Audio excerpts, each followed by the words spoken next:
Hey guys, welcome back to a brand new Clash Royale video. My name is Chief Pat, and today we're going to be hopping into a couple of battles on my main account, and I was actually getting matched up with a lot of people using the same exact deck that I was using. Now, of course, I didn't create this deck. This deck has been super popular at the top. Again, it's PEKKA double Prince, as well as the Princess, Minion Horde, Free Spell, Arrows, and Elixir Pump, and it works extremely well. It's a pretty safe deck. You can use it against almost everything. So because of that, I started running into a ton of people using the same exact thing, and whenever you run into someone who's using the same exact cards that you're using, generally it is just a pure test of skill. Sometimes it does have to do with your starting hand and what cards you get from the very beginning, but as you can see, starting off, we both played our Elixir Collectors. Unfortunately, I did not get that Princess inside of the Free Spell, so I ended up arrowing her, took a little bit of damage to the Tower, Elixir Collector, as well as the Prince, but things definitely could have gone a lot better. I knew that he wasted his arrows on my Princess,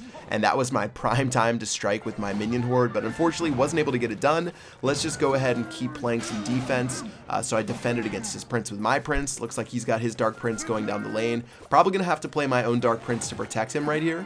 And yeah, we're just gonna keep moving, but so far he does have the advantage. He could play his PEKKA right now and make my Dark Prince completely useless, but instead he decides to drop his own Prince. So what we're going to do is play our PEKKA on defense, and it sort of just sets off this chain reaction when you're using this deck. You both start playing the same card over and over and over, and that's exactly what happened right here. And it looks like we're going to start making our way down the lane to meet up, and he does have, it looks like, a little bit of an HP lead. We are completely even on Elixir. I dropped my Minion Horde, which was really silly. I got a little bit greedy right there. And he definitely has taken a huge advantage going into the rest of the battle. We're pretty much even on Elixir, and he has a 2/3 health PEKKA as well as a Princess right there. So I'm going to play my Princess as well as my Prince, and seeing as they meet up just in front of the Princess, she will stay alive. I will freeze the PEKKA as well to make sure that he doesn't end up taking out my Prince, but of course he's got the same exact cards inside of his deck, so he ends up freezing my Prince while his Prince attacks it. But finally we're able to break through, and we've got our Dark Prince as well as our Princess doing a solid job on defense. Now of course they were able to go on the offensive a little bit. He drops his Minion Horde, I will arrow that down, and at this point we're starting to stock up some Elixir. Things are still pretty even. We definitely survived a pretty sketchy period right there. And let's go ahead and make a big build up from the very back, where you can see we have P.E.K.K.As on the opposite side of the map. So whenever this happens, going into the last couple of seconds, you know it's going to be a bloodbath, and pretty much the first person's tower to go down on these massive push is going to win. So I'm going to drop my double Prince on the right. He's going to play his own double Princes to defend. Free spells are going to go down at the exact same time, but the problem is that he doesn't have my P.E.K.K.A frozen, so my P.E.K.K.A is going to keep waddling down the lane. We've got the minions running up there as well. I'm going to throw my arrows, but my Prince actually end up targeting the tower, giving me the 1 crown to 0 victory, and things went like 0 to 100 in 20 seconds right there. So pretty crazy stuff. We were able to pull out that push towards the very end. My Prince did target the tower instead of their troops, which helped out a bit. I still think we would have been fine because our P.E.K.K.A was pretty much at 100% HP, but let's go ahead and hop into another battle where, again, you can see the decks are extremely similar. And one thing about this deck is that you generally want to have the Elixir Collector as your starting card, which we both were fortunate enough to have in the very beginning. You want to have your Elixir Collector. If you have your Dark Prince as well, that's also really good because you can play your Elixir Collector. If they try to hit you with something like a Hog Rider Goblin, you can use your Dark Prince to defend against that. But let's go ahead and go on the offensive with our P.E.K.K.A. And as you can see, he actually has the Ice Wizard swapped in for his Minion Horde. So he doesn't have a Minion Horde. I sort of started figuring that out throughout the battle. Generally, people either play the Ice Wizard or the Minion Horde. And I'm going to go ahead and freeze his P.E.K.K.A as well as his Ice Wizard. And guess what? He's going to do the same exact thing on the right-hand side. And like I talked about, generally with these types of decks, it just snowballs out of control towards the very end. Either someone gets a big push going or something else. But as you can see, we're finally starting to make some progress. We have actually all 3 of our troops alive, but he's going to play a Dark Prince, and in one hit, the Dark Prince actually ends up killing all 3 of our units. I was so surprised. I ended up saying, wow, but take a look at our Minion Horde. He doesn't have anything to deal with that. Minions are going to start going crazy on the tower, and before you know it, only 402 HP left, and we're definitely in the driver's seat going into the rest of this battle. Elixir's looking pretty even. Of course, he does have his Princess down right now, but we're going to play our own Princess to snipe that down. Notice how I do let the Princess target the tower first, so she doesn't just kill our Princess as soon as we drop it. He's going to play an Elixir Collector in the very back. We can probably just do the same thing. And yeah, as long as this battle goes a long time, it's only going to take 3 arrows to take down that crown tower on the right-hand side. So I'm really not that worried. And the pressure is all on him to do some damage and end up winning this battle. Now, I play my P.E.K.K.A as soon as that Prince goes down. Fortunately, we do have enough Elixir for our Dark Prince, so we're going to be able to take him out right there.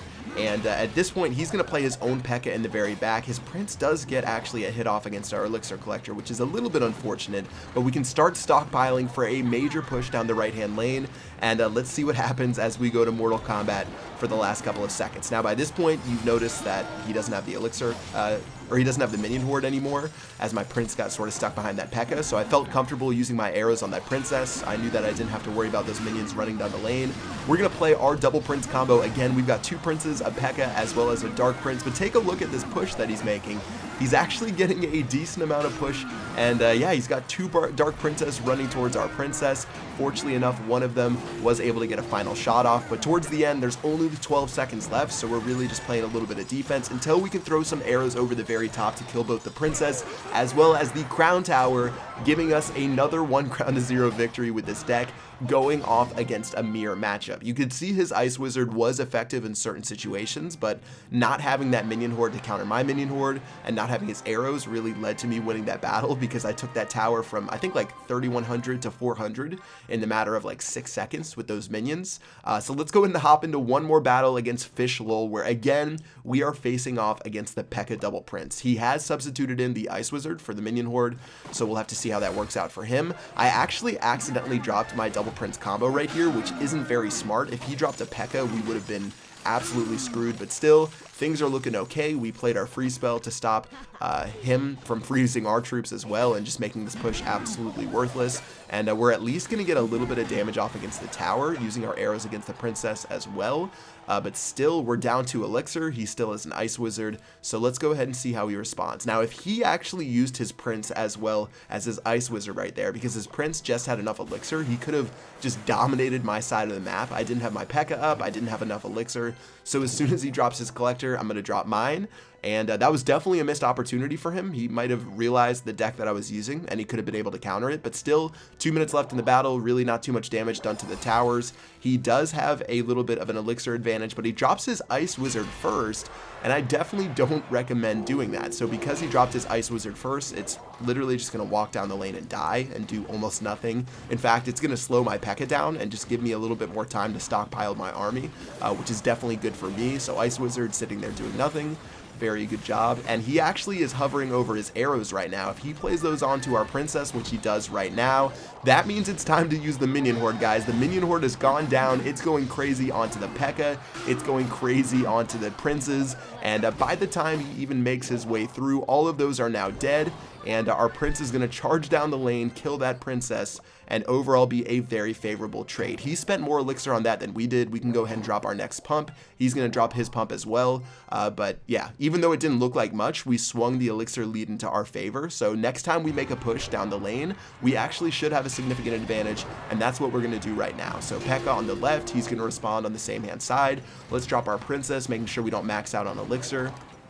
And we're getting ready for one more final confrontation in the very center. But take a look. I actually did a double Prince on the right-hand side, not expecting him to see it. He ends up dropping a free spell. We're going to drop our own free spell as well. But at this point, he does have the P.E.K.K.A as well as the Ice Wizard on the left. So things are looking a little bit difficult. But still, Minion Horde should be able to help out against those. And yeah, we weren't able to actually get any damage on the right-hand side except for our Princess taking a couple of shots right now. But I thought I would be able to cheese him with the double Prince on the left-hand lane. But take a look, he's going in with the P.E.K.K.A following the Ice Wizard, so the Ice Wizard's going to die. But still, this is going to be another battle on our side of the map. So we're going to have to try to win. He does drop his free spell onto our P.E.K.K.A. We'll respond with our own free spell. But take a look at our Prince. Our Prince is getting so much damage off because it wasn't affected by the freeze. His Ice Wizard isn't hitting our P.E.K.K.A. Our P.E.K.K.A is actually only at about like 1/3 down as far as HP goes. Our Princess is doing a nice job in the back as well. And take a look, we're going to drop a second P.E.K.K.A behind our first one. So it's about to do an insane amount of damage. We don't need to worry about the Dark Prince. The Dark Prince actually doesn't do that much damage to towers by itself. So let's just go ahead and keep barreling down the left-hand lane. He's probably going to drop a free spell in a second. Instead, he drops an Ice Wizard, so we're going to respond with our freeze. At this point, the push is too strong for him to come back from. Arrows aren't going to help him out. Princess isn't going to help him out. We've got a Dark Prince barreling down the lane. We've got the minion ward as well. Good game to Fish lol. We finally broke him down with 20 seconds left in overtime, and we ended up getting that 1 crown to 0 victory. So fun stuff. It's really weird when you get matched up with someone rocking the almost exact same deck that you're playing, but it takes a lot of patience. Normally you're going to have a lot of stalemates as far as the battles go, or maybe you're only trading like 400 damage to each other's towers, but eventually if you can just make a couple of plays here and there, and if your opponent makes 1 or 2 mistakes, you can snowball down the entire lane similar to how we did in a couple of these battles and end up getting yourself a victory. So that's going to do it for this video, guys. Hope you guys enjoyed it. If you did, make sure you drop a like. I'm going to keep posting some Clash Royale videos. I hope you guys check them out. And yeah, that is going to do it for this video. Until next time, I will see you guys later. Peace out.